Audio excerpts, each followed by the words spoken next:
Ang nakaraan. Dahil sa tagumpay na nakamit ng pangkat ng ating bida na Raging Wind Corps, agad na nagtungo ang mga ito sa teritoryo ng Zigheart. At dito ay ginantimpalaan ng bawat isa sa mga miyembro ng pangkat ng ating bida ng mga teknik mula sa lihim na silid-aklatan ni Glenn. Kaya lang nang dumating na ang sandali ng ating bida para kunin ang gantimpala nito, umiiyak ang library sa kanya. Pagpapatuloy. Takang-taka ngayon si Raon kung bakit ang library na ito ay umiiyak sa kanya, hindi kaagad nilalabas ang aklat na para sa ating bida. Patuloy na lumipas ang sandali kaya lang nagtaka itong si Raon, dahil walang aklat na binigay sa kanya ang library ni Glenn. Dahil doon, biglang nagsalita ang patriarka, mukhang ang martial arts na kailangan mo ngayon ay wala rito, sabi ng lolo ng ating bida na kinagulat naman ni Raon. Muli pang nagsalita ang isang ito, na ang sabi, mukhang ang library ay hindi ka nagustuhan nito, kaya dito na natin tapusin ang inyong gantimpala, sambit nito.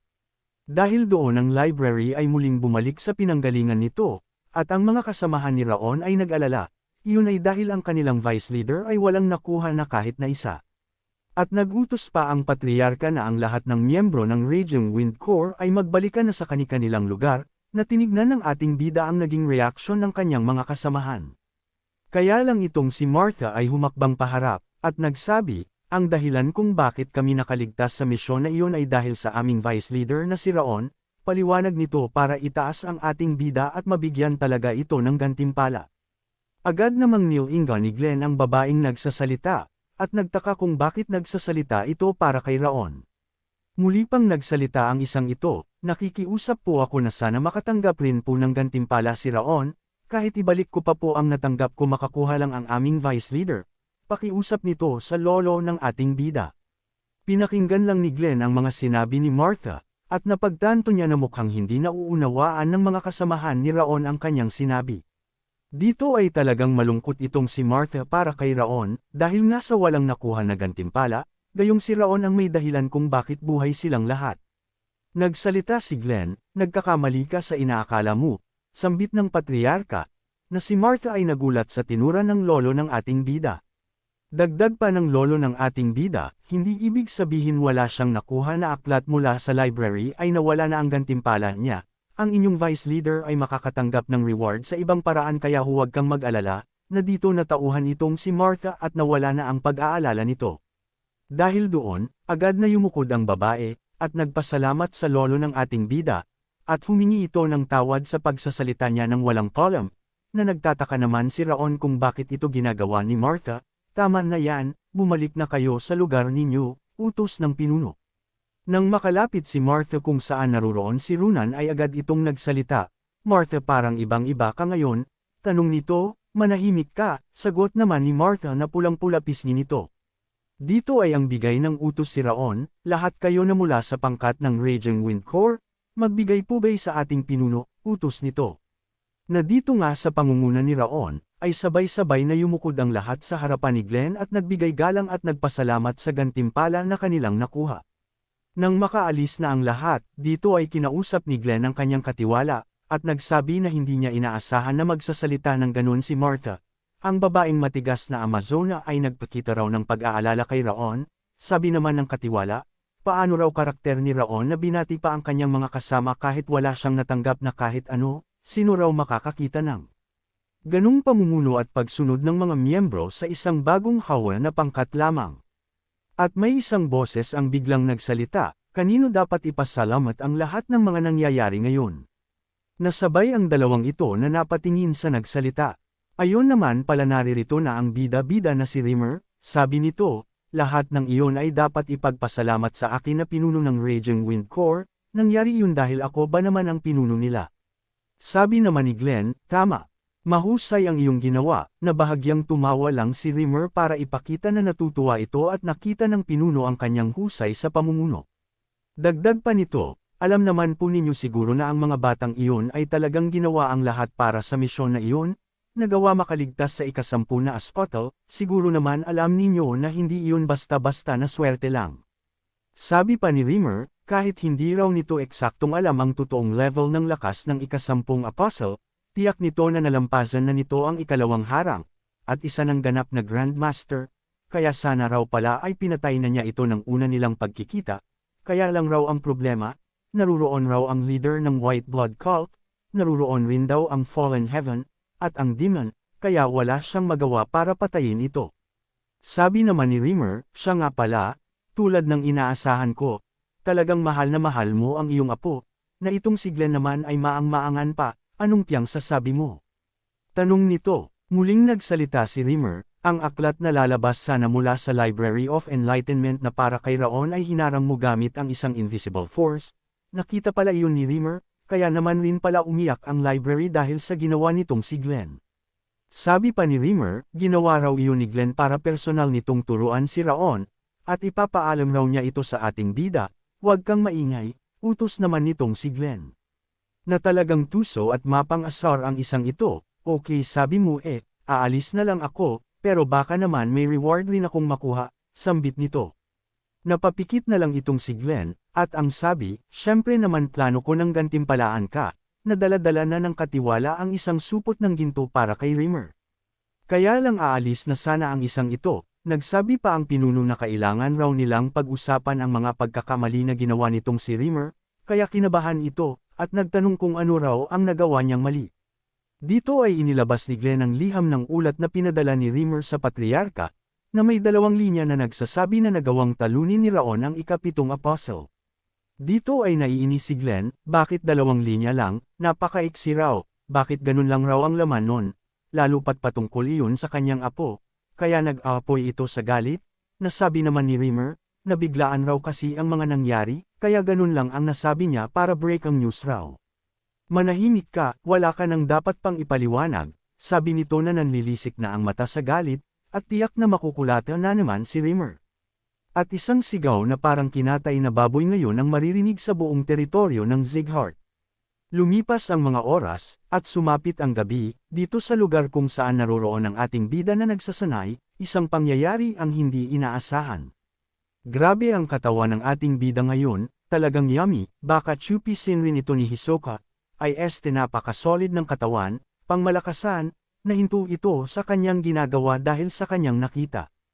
Ayon naman pala, biglang dumating ang lolo ni Raon, na lubos pinagtakhan ng ating bida, patunay naman na totoo nga ang sinabi ni Rimmer na gusto ng isang ito na siya mismo ang magturo o magbigay ng reward sa kanyang apo.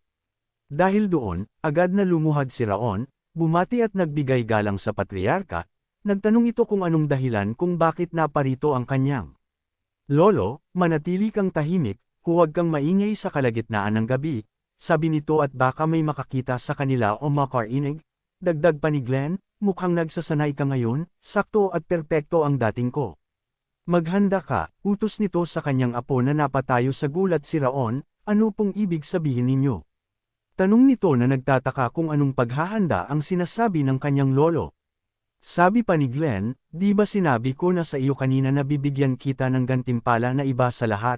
Na si Raon naman ay naguguluhan, akala niya may makukuha itong ibang aklat, pero bakit naririto ang kanyang lolo? Habang nakatingin sa kanyang lolo na lagi na lang naka-Simon Got, nagtaka si Raon kung bakit personal pang pumunta rito ang Patriarka para lang ibigay sa kanya ng personal ang gantimpala, hindi raw talaga niya maunawaan kung anong tumatakbo sa isipan ng kanyang lolo. Agad na nagtanong si Glenn, gaano na kalayo ang naabot mo sa Supreme Harmony Steps? Tanong ng Patriarka, sabi naman ni Raon, nasa isang bahagi pa rin po ako ng pamamarang iyon, nahihiyang sagot nito dahil ang tagal bago siya umusad sa espesyal na movement technique. Nakakadismaya naman, ang unang bahagi ng Supreme Harmony Steps ay talagang nakakahanga at napakahalaga, kaya lang kung makukontento ka lang sa naabot mo ngayon ay hindi ka nauusad pa bilang isang swordsman. Paalala ng kanyang lolo, na si Raon naman ay nahiya at humingi na lang ng tawad, dahil nadismaya niya ang kanyang lolo. Sabi pa ng lolo, mas maganda na rin ito, kaysa turuan kita ng bagong martial arts, ituturo ko na lang sa iyo ang susunod na hakbang ng Supreme Harmony Step ng isa pang pagkakataon, na ngayon nga ay nagulat itong ating bida sa kanyang narinig, na mula pa sa kanyang lolo na strikto. Ayaw ko na makakarinig ng kahit na anong hindi magandang salita mula sa iyo. Ikaw ang may kasalanan kung bakit hindi mo pa natutunan ang teknik na iyon, dahil nagpabaya ka sa iyong mga pagsasanay ng Supreme Harmony Steps, kaya wag mo akong sisihin. Sa isip-isip ng ating bida, bakit naman daw siya madidesmaya ngayon, lalo pat personal siyang tuturuan ng kanyang lolo ng patungkol sa makasaysayang Supreme Harmony Steps, kaya napakalaking gantimpala raw ito para sa kanya, kaya nagpasalamat ito ng buong sigla. Mabuti kung ganon, tara simulan na natin ito, sabi ng lolo, sabay hawin nito sa kanyang kapa, at agad na lumabas ang apoy na aura nito, panuuring mo ako ng maigi, sambit nito. Na dito nga ngayon ay sinimula na ng lolo ng ating bida ang pagtaturo nito sa kanyang apo. Sa sobrang bilis ng galawan ng paa nito ay nagkaroon ng matinding alikabok sa lugar na ito, na talagang nagkaroon ng espesyal na samahan ng maglolo ngayon sa mga sandaling ito. Sa kabilang banda naman, sa teritoryo ng White Blood Cult Main Branch, isang lugar kung saan naririto ang pinuno ng isa makapangyarihang kalaban ng sangkatauhan. Sa loob ay mayroong isang malaking estatwa ng kung anong figurang ito, at maririnig ang dalawang nilalang na nag-uusap ngayon. Dito ay ang bigay ulat ang ika-10 apostle ng White Blood Cult sa kanyang pinuno, na sabi naman ng babae na nasa itaas, ganun pala.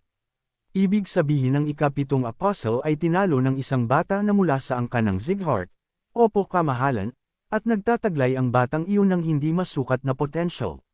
Nagpatuloy sa pagbibigay ulat ang lalaking ito, na ang sabi, hindi lamang niya tinalo ang ika-7 apostle, nagdeklara pa talaga siya ng digmaan laban sa akin kahit napasuko na ang kanyang katawan sa anumang oras, at hindi lamang po iyon, ang isa sa kanyang espada ay nagtataglay ng matinding puot sa ating grupo, pag nagpatuloy po ito, tiyak na magiging banta po sa ating pangkat ang batang iyon, sabi nito.